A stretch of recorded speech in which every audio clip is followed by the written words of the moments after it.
Hello friends. आज हम बात कर रहे हैं नीट 11th जूलॉजी की।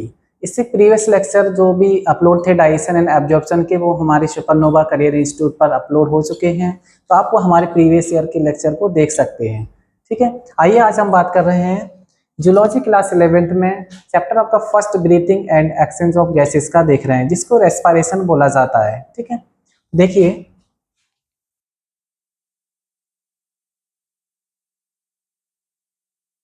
जैसा कि मैंने आपको बताया है कि नीट जूलॉजी क्लास 11th का बैच स्टार्ट है यहाँ पे।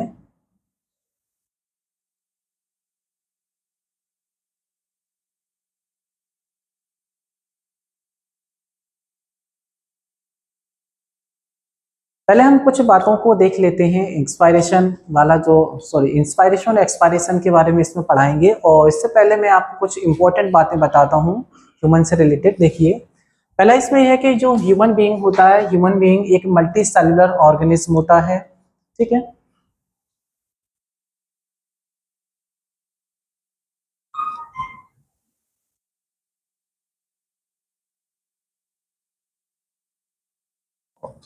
every living cell of our body require energy to carry out its metabolic process।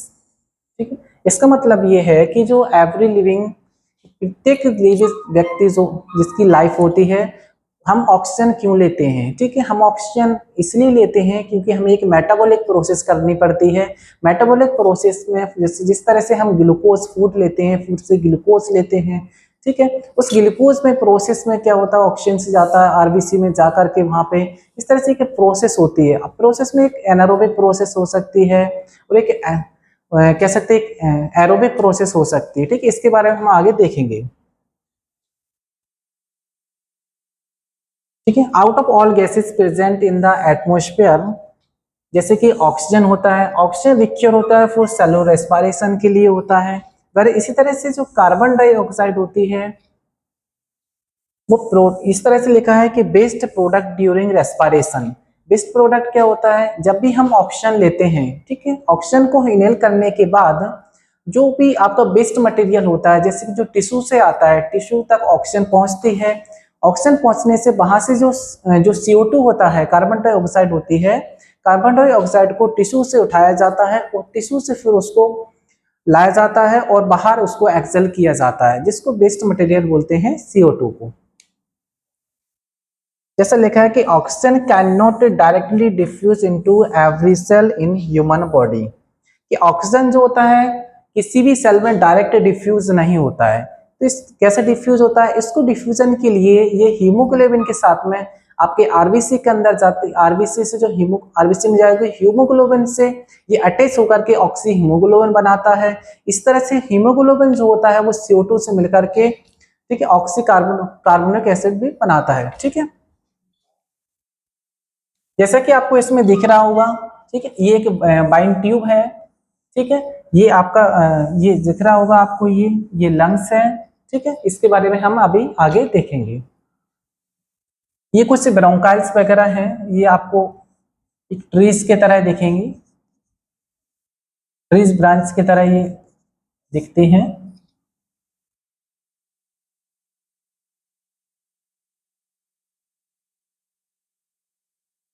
ठीक है, अब बात ये है कि व्हाट इज ब्रीथिंग। ठीक है, ब्रीथिंग और रेस्पिरेशन में, ठीक है, तो ब्रीथिंग और रेस्पिरेशन में क्या डिफरेंस है? देखिए, पहले तो ये देख रहे हैं कि व्हाट इज ब्रीथिंग क्या है। ठीक, दूसरा है जैसे सेलुलर रेस्पिरेशन, आगे देखेंगे। तो पहला है कि इसमें व्हाट इज ब्रीथिंग, कि ब्रीथिंग क्या है।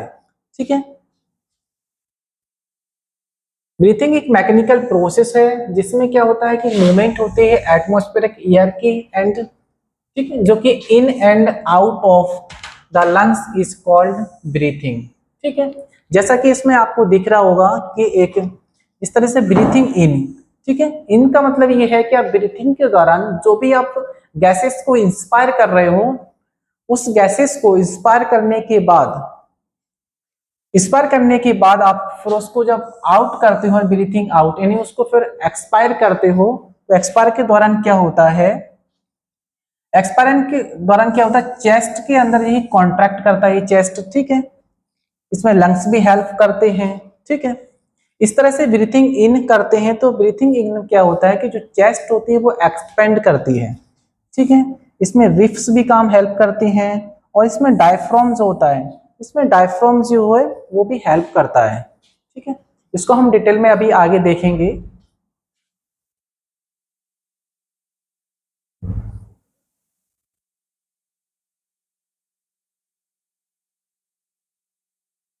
ठीक है, दूसरा है कि व्हाट इज सेलुलर रेस्पिरेशन।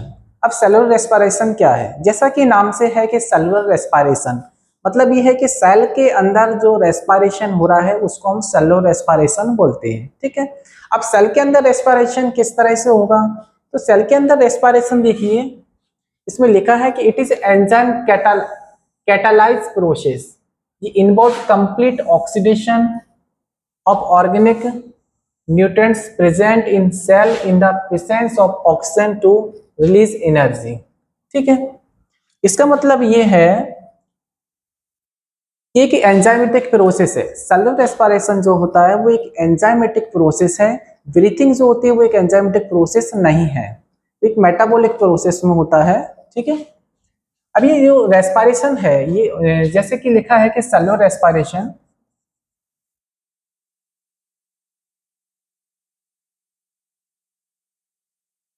ठीक है, ये प्रोसेस एक तो सेल के अंदर होती है, ठीक है। ये प्रोसेस एक एंजाइमेटिक है, ठीक है।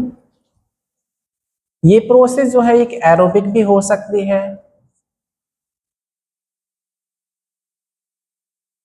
ये एनारोबिक प्रोसेस भी हो सकती है, ठीक है। जैसा कि देखो इसमें आप आपने फूड खाया, ठीक है, उस फूड से आपको क्या मिला, ग्लूकोज, ठीक है। फिर उस ग्लूकोज को ब्रेक डाउन किया जाएगा, जैसे इस तरह से ये है, हम ग्लूकोज क्यों लेते हैं, जिससे कि हमें एनर्जी प्रोवाइड हो सके, ठीक है। देखिए ग्लूकोज होता है तो अब ग्लूकोज से जिस तरह से 2 पायरुविक एसिड बनेगा इससे, ठीक है। अब 2 पायरुविक एसिड के बीच में इसमें क्या क्या प्रोसेस हुई है, जब ग्लाइकोलाइसिस पढ़ते हैं तो ग्लाइकोलाइसिस के दौरान उसमें 10 रिएक्शन प्रोसेस होती हैं, उस 10 रिएक्शन के प्रोसेस में ग्लूकोज से पायरुविक एसिड बनने तक उसमें 10 रिएक्शन होती हैं। जब ग्लाइकोलाइसिस पढ़ेगी तब उसमें इस चीजों को देखेंगे, ठीक है। सिर्फ यहाँ पे इतना भी समझना है कि ग्लूकोज से 2 पायरुविक एसिड बना, ठीक है, ठीक है। तो इसमें देखिए 2 एटीपी तो हमें यहाँ पे मिलती है, ठीक है, कितना मिल रहा है हमें, 2 एटीपी यहाँ पे गेन कर रहे हैं, ठीक है। और प्लस में क्या है, इसमें हीट भी गेन हो रहा है। ये क्या है, एक एनारोबिक रेस्पिरेशन है, ठीक है। ये क्या है, एक एनारोबिक रेस्पिरेशन है, यानी इसको हिंदी में बोलते हैं हम अनॉक्सी श्वसन, ठीक है। दूसरा है एक एरोबिक रेस्पिरेशन, ठीक। एरोबिक रेस्पिरेशन में क्या होता है कि 2 पायरुविक एसिड, 2 पायरुविक एसिड से क्या होगा, इसका ब्रेकडाउन ये हो रहा है कि CO2 में हो रहा है और इससे वाटर बन रहा है, ठीक है। इसमें क्या है, टोटल एटीपी कितना मुझे गेन हो रहा है, यहाँ से 34 से लेकर के 36 एटीपी, ठीक है। कुछ कुछ बुक्स में जो है 38 एटीपी दिया हुआ है। अब देखिए यहाँ पे ये एरोबिक रेस्पिरेशन में क्या है, एरोबिक रेस्पिरेशन क्या है, ये एक ऑक्सीशोषण है, यानी ऑक्सीजन रेस्पिरेशन हो रहा है। यहाँ पे क्या, ये ऑक्सीजन की प्रेजेंस में ये हो रहा है,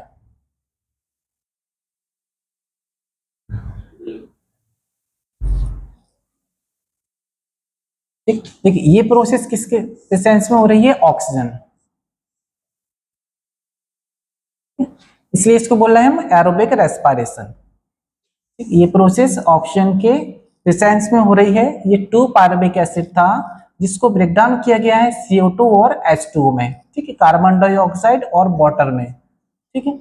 जिसके दौरान क्या होता है, आपको 34 से लेकर के 36 एटीपी मिलता है आपको, और इसके दौरान क्या है, हीट भी रिलीज होती है।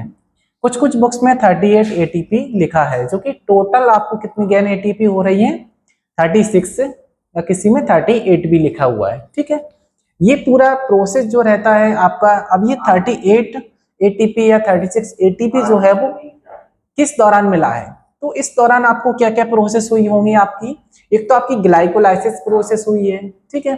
ग्लाइकोलाइसिस के बाद आपको क्रेब्स साइकिल भी मिला है, क्रेब्स साइकिल जो प्रोसेस होती है, ठीक है। तो ग्लाइकोलाइसिस के दौरान और क्रेब्स साइकिल जो होता है, जो इसको बोलते हैं हम एटीसी साइकिल होगा, है ना। तो एटीसी साइकिल के दौरान भी जो भी आपको एटीपी वहां से गेन हुई है, पूरा एटीपी जोड़ करके, और उसमें एनएडीएस होता है, इन सब से मिलकर के आपको कितना मिलता है, टोटल 38 एटीपी प्राप्त होता है, या 36 एटीपी आपको टोटल गेन होती है, ठीक है।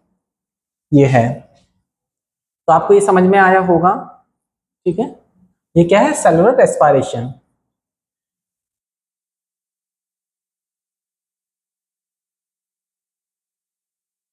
ठीक, जैसा कि लिखा है इसमें कि लेंस एंड कॉर्निया ऑफ आई, तो लेंस एंड कॉर्निया ऑफ आई में रेस्पिरेशन होता भी है कि नहीं होता है।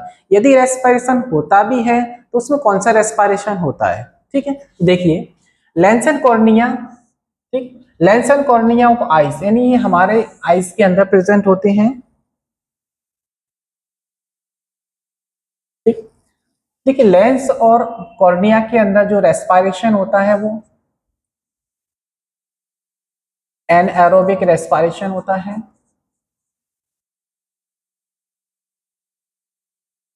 कौन सा होता है, एनारोबिक रेस्पिरेशन, ठीक है, यानी अनॉक्सिक श्वसन होता है। अब ये श्वसन क्यों, ठीक है, इसका रीजन क्या है, ऐसा क्यों है, ठीक है।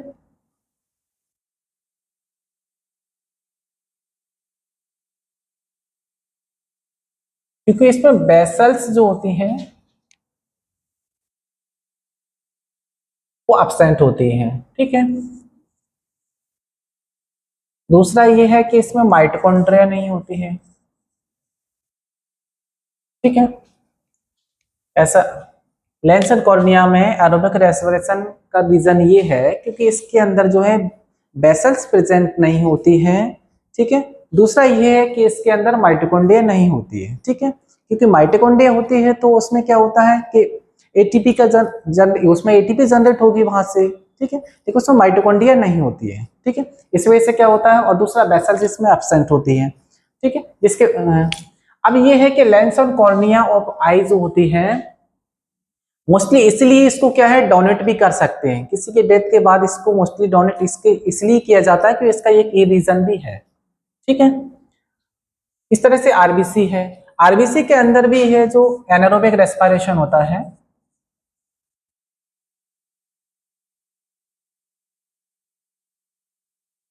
ठीक। आरबीसी के अंदर भी कौन सा है, एनारोबिक रेस्पिरेशन होता है, क्योंकि इसके अंदर भी माइटोकॉन्ड्रिया नहीं होती है, ठीक है। ये ठीक है,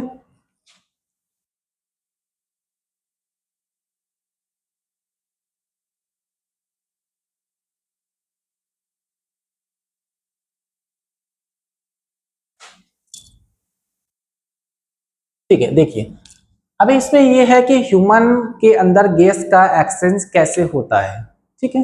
देखना ह्यूमन के अंदर गैस का एक्सचेंज कैसे हुआ है, जैसे कि पहले इसमें डायग्राम के हेल्प से समझ लेते हैं।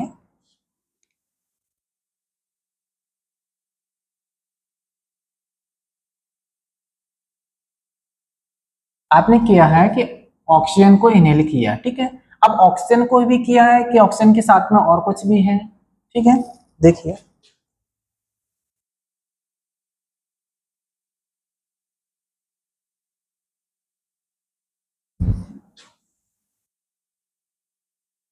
यहाँ समझ लेते हैं इस पे,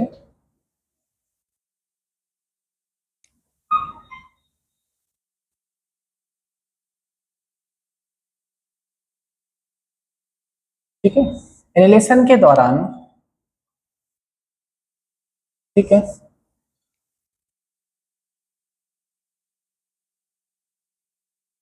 ठीक है, जब भी हम इनहेल करते हैं तो इनहेल के दौरान क्या होता है कि नाइट्रोजन जो होती है 78% तक हम इनहेल करते हैं, ऑक्सीजन का जो अमाउंट होता है वो 21% तक होता है। इस तरह से CO2 का जो होगा वो CO2 हम 0.3 से लेकर के 0.5% तक इनहेल करते हैं, ठीक है। जब भी एक्सेल करते हैं, ठीक है, एक्सेलेशन होता है, एक्सपायरेशन बोलते हैं, ठीक है। तो उस दौरान क्या होता है कि नाइट्रोजन जो 78% तक इनहेल की थी, उस नाइट्रोजन को जितना परसेंट इनहेल किया हुआ था उतना ही परसेंट उसको एक्सेल किया जाता है, ठीक है, मतलब उसको एक्सपायर किया जाता है, बाहर रिलीज किया जाता है, ठीक है। उसके बाद जो ऑक्सीजन 21% जो ऑक्सीजन हमने इनहेल की हुई थी, तो उसमें से 16 यानी 16% तक ऑक्सीजन को हम बाहर एक्सेल करते हैं। मतलब कि यहाँ को 5% कहाँ है ऑक्सीजन, कहाँ से ली गई, आपने उसको कंज्यूम कर लिया है, मतलब आपको किस प्रोसेस में चली गई, आपके हीमोग्लोबिन के साथ में हीमोग्लोबिन और ऑक्सीजन मिलकर ऑक्सी हीमोग्लोबिन बनाएगा, ठीक है। कितना है 16% तक हम उसको एक्सेल करते हैं, ठीक है। उस तरह देखिए CO2, ठीक है। अब CO2 का कितना है, CO2 हमने कितने एक्सेल की थी, 0.3 से लेकर के 0.5% तक, ठीक है।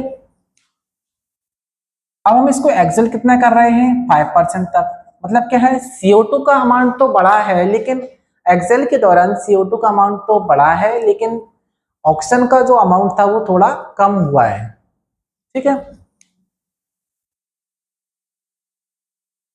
ठीक, जैसे कि आप इसमें समझ सकते हैं, हमने जिस तरह से लिखा है कि ईयर को इंस्पायर किया है ना, इंस्पायरेशन ईयर को किया, तो ईयर के दौरान क्या क्या था, ईयर में जो एटमोस्फेयर एयर थी, ठीक है, जो वातावरण से जो ली गई थी एटमोस्फेयर एयर, ठीक है, जो एयर थी ना वो, ठीक है।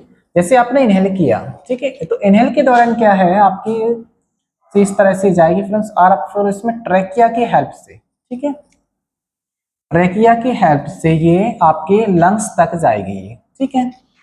कहाँ पे गई है, ये आपके लंग्स में जाएगी, ठीक है,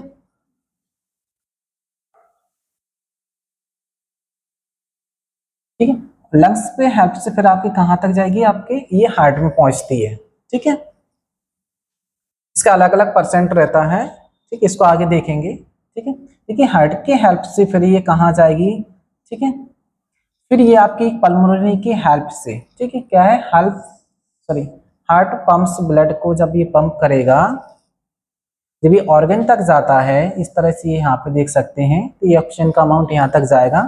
फिर इस तरह से ये आर्टरी की हेल्प से, ठीक है, आर्टरीज की हेल्प से यहाँ तक भेजा जाता है, आपको ऑर्गन तक भेजा जाता है, ठीक है। ऑर्गन मतलब उसके जो टिश्यूज है वहां तक ऑक्सीजन को भेजा जाता है, ठीक है। अब टिश्यू या ऑक्सीजन तक आप, सॉरी, टिश्यू या ऑर्गन तक जो ऑक्सीजन को ट्रांसफर किया जाता है, आर्टरीज के हेल्प से भेजा जाता है, ठीक है। अब टिश्यू तक या ऑर्गन तक भेजा जाता है, फिर वहां से CO2 को क्या किया जाता है, वहां से एक्सेल करने के लिए वहां से उसको उठाया जाता है, ठीक है। अब देखिए यहां तक आया है, ठीक है। अब यहां से क्या करेंगे, ये क्या है आपकी टिश्यूज वगैरह है, ठीक है। अब यहां से क्या है, बेंस जो होती है, ठीक है, क्या है यहाँ पे बेंस, ठीक है। अब बेंस की हेल्प से क्या होता है, यहाँ पे ये ले गया है, ठीक है। देखिए यहाँ पे ये जो टिश्यूज थे वहां से ऑक्सीजन को यहाँ पे भेजा गया है। देखिए ये आपके ये क्या है दिख रहे हैं यहाँ पे, ये टिश्यूज है, ठीक है। ये ऑर्गन क्या है, टिश्यू से मिलकर ही ऑर्गन बनता है, ठीक है, ठीक है। टिश्यू जो होता है वो सेल से मिलकर बनता है, ठीक है। तो क्या है, ये टिश्यूज तक भेजते हैं, CO2 को भेजा यहाँ तक, ठीक है।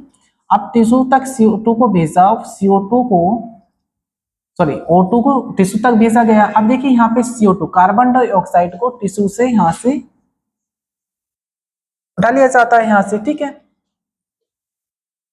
अब ये क्या है, ब्लड फ्लो जो है यहाँ पे, ये आपका क्या है, बेंस में जाएगा, और बेंस के माध्यम से यहाँ तक ये इस तरह से कैपिलरी का फिर यहाँ पे एक्सचेंज हुआ है, डिफ्यूजन होता है, क्योंकि डायरेक्ट तो भेजता नहीं है, ठीक है। जब भी कैपिलरीज तक ये पहुंचाता है वहां पे ऑक्सीजन या CO2 का, तो ये किससे हेल्प से जाता है, ये डिफ्यूजन की हेल्प से एक्सचेंज होता है। गैसेस का जो एक्सचेंज होता है वो डिफ्यूजन की हेल्प से एक्सचेंज होता है, ठीक है। ये देखिए, है ना, तो इस तरह से क्या होगा, ये फिर से आपके हार्ट तक आएगा, ठीक है। हार्ट में से फिर ये आपके देखिए ये लंग्स पर पहुंचता है, और लंग्स से फिर ये जो एक्सपायरेशन के दौरान इसको CO2 को बाहर एक्सेल कर दिया जाता है, ठीक है। ये एक प्रोसेस होती है, ठीक है।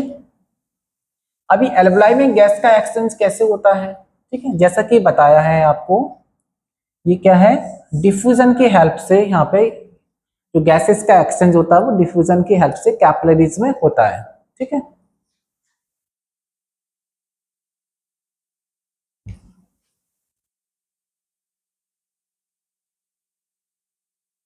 अब हम देखते हैं कि मोड ऑफ रेस्पिरेशन का इन ऑर्गेनिज्म में क्या mode of respiration in organism में क्या होता है कि अलग अलग ऑर्गेनिज्म होते हैं, सभी के अंदर कुछ ना कुछ उसमें दिया रहता है। मतलब ये है कि जिस तरह से ह्यूमन होते हैं उनमें लंग्स से होता है, तो ऐसे डिफरेंस और जो ऑर्गेनिज्म होते हैं उनमें रेस्पिरेशन के लिए अलग अलग कुछ साधन उसमें होते हैं, जैसा कि आप उसमें दिया हुआ है, ठीक है। मोड यानी है, देखिए रेस्पिरेटरी ऑर्गन होता है, मोड कौन सा होगा ये देख रहे हैं, और एग्जाम्पल के लिए, ठीक है। तो देखिए कि बॉडी सरफेस, पहला क्या है बॉडी सरफेस का। अब बॉडी सरफेस की हेल्प से किसके अंदर रेस्पिरेशन होता है, ठीक है। बॉडी सरफेस का मतलब क्या है, बॉडी सरफेस रेस्पिरेशन क्या होता है, ये डायरेक्ट कांटेक्ट करता है एटमॉस्फेयर पे बॉडी सरफेस का, ठीक है। इसमें किसी लंग्स का या फिर स्किन का इसमें हेल्प नहीं होता है, डायरेक्टली ये एटमॉस्फेयर से डिफ्यूजर, इसमें डायरेक्ट जो है गैस का एक्सचेंज में डायरेक्टली जो है गैस का यहाँ से बॉडी सरफेस पे रेस्पिरेशन होगा, ठीक है। अब ये किसके अंदर होता है, जैसा कि स्पंज होता है, ठीक है, और सिलेंट्रेट के अंदर, ये सब जो है जो आपके इनवर्टिब्रेट हैं, इनवर्टिब्रेट में ये तो थोड़ा देख रहे हैं इसमें, ठीक है। तो किसके अंदर होगा आपका, ये स्पंज लिखा है, ठीक है, और सिलेंट्रेट,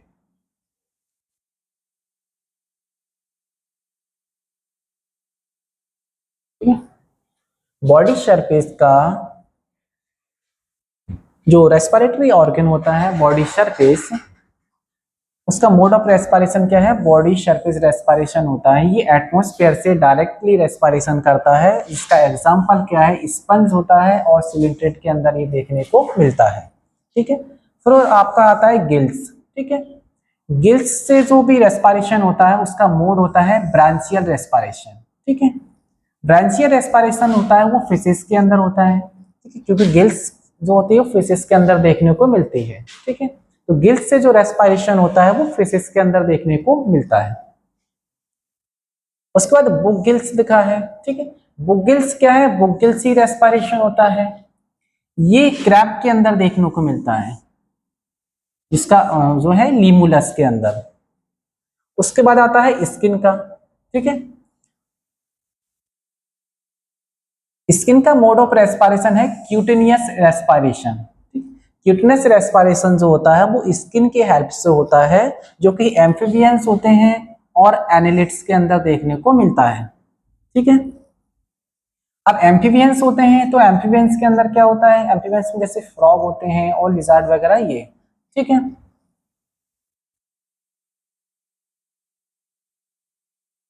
ऐसे ट्रैकिया वाला होता है, ठीक है, जिसके अंदर क्या बोलते हैं मोड होता है ट्रैकियल रेस्पिरेशन। ट्रैकियल रेस्पिरेशन में क्या होता है, जो रेस्पिरेटरी ऑर्गन होता है वो ट्रैकिया होता है, ठीक है। अब ट्रैकियल रेस्पिरेशन जो होता है वो किसमें होता है, इंसेक्ट के अंदर देखने को मिलता है। इस तरह से लंग्स का जो मोड ऑफ रेस्पिरेशन होगा वो पल्मोनरी रेस्पिरेशन होता है।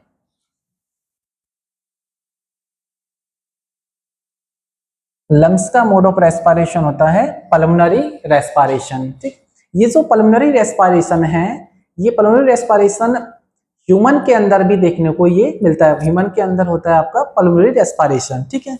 ये लिखा है मोस्ट ऑफ टेट्रापोड लिखा है, ठीक है, यहाँ पे क्या है ह्यूमन भी लिखेंगे, ठीक है। उसके बाद फिर लिखा है बुक लंग्स।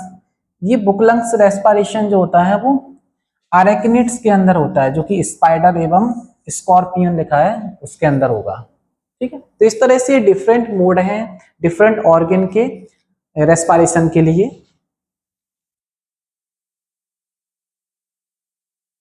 जैसे कि इसमें देखो आप रेस्पिरेशन किस तरह से होता है इन एनिमल्स के अंदर, तो उसके कुछ यहाँ पे डायग्राम दिए हुए हैं। जैसे कि रेस्पिरेशन अमीबा के अंदर, ठीक है। अमीबा एक सिंगल सेल ऑर्गेनिज्म है, ठीक है। रेस्पिरेशन है अर्थवर्म के अंदर, ठीक है, जैसा कि ये बताया था अभी कि रेस्पिरेशन फेसेस के अंदर जो होता है वो किसके हेल्प से होता है, गिल्स के हेल्प से। ठीक है, ये गिल्स आर्च बने हुए हैं यहाँ पे। ठीक है, वाटर फ्लो, जिस तरह से वाटर को ये यहाँ वाटर फ्लो करता है इनटू माउथ में, जैसे वाटर फ्लो करेगा, एक ओपर्कुलम इसमें प्रेजेंट होता है। ठीक है, ये रेस्पिरेशन है फ्रॉग के अंदर। ठीक है, अब फ्रॉग का क्या है, जैसे रेस्पिरेशन इन फ्रॉग के अंदर दिया हुआ है, इसमें लंग्स भी है। ठीक है, और similarly skin for exchange of gases के लिए होता है, ये भी लिखा हुआ है। ठीक है, तो फ्रॉग के अंदर क्या होता है कि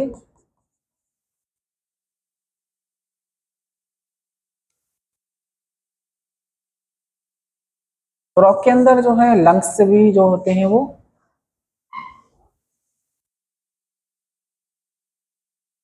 रेस्पिरेशन करते हैं। ठीक है, स्किन का, ठीक है, क्यूटेनियल रेस्पिरेशन कब होगा, जब ये बॉटल के अंदर प्रेजेंट होगा। ठीक है, तब कौन सा होगा, ये क्यूटेनियस रेस्पिरेशन होगा स्किन के हेल्प से। ठीक है,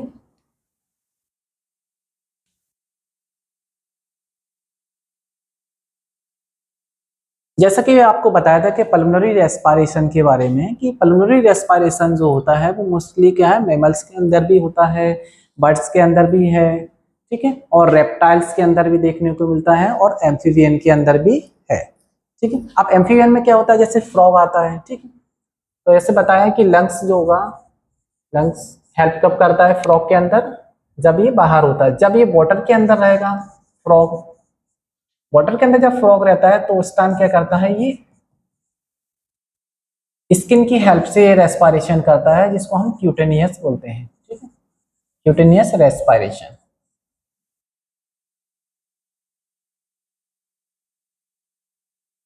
इस तरह से रेप्टाइल्स, ठीक है, बर्ड्स के अंदर भी जो है पल्मोनरी रेस्पिरेशन होता है, मैमल्स के अंदर भी पल्मोनरी रेस्पिरेशन होता है, तो क्या है, लंग्स की हेल्प से ये होता है। ठीक है,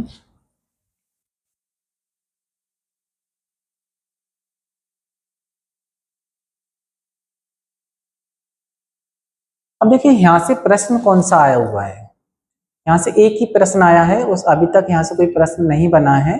ये तो सिर्फ आपका एक बेसिक इंट्रोडक्शन था। अब हम देखेंगे नेक्स्ट लेक्चर में ह्यूमन रेस्पिरेशन के बारे में। ठीक है, यहाँ से एक प्रश्न ये बना था, जैसे कि लिखा है कि skin is accessory organ of respiration का, तो ये स्किन किसके अंदर एसेसरी ऑर्गन होता है रेस्पिरेशन का, ह्यूमन के अंदर। ह्यूमन के अंदर तो होता नहीं है। रैबिट लिखा है, ठीक है, तो ये रैबिट के अंदर भी नहीं होता है। फिर आता है आपका लिजार्ड, ठीक है, और फ्रॉग आता है। ठीक है, लेकिन स्किन का देखिए फ्रॉग क्यों है, जैसे अभी बताया मैंने कि एम्फीबियन जो होता है वो फ्रॉग होते हैं। ठीक है, स्किन का कब यूज करते हैं, जब ये बॉटल के अंदर होता है, तो बॉटल के अंदर क्या ये स्किन की हेल्प से ये क्यूटनेस रेस्पिरेशन करता है। जैसा कि इसमें लिखा भी है कि frog has lungs is main respiratory organ, but during hibernation या फिर एस्टिवेशन, यानी वाटर के अंदर करता है, तब क्या करता है, स्किन की हेल्प से ये रेस्पिरेशन करता है। तो थैंक यू। नेक्स्ट लेक्चर में हम ह्यूमन रेस्पिरेटरी सिस्टम के बारे में बात करेंगे। आज के लिए इतना ही। Thank you.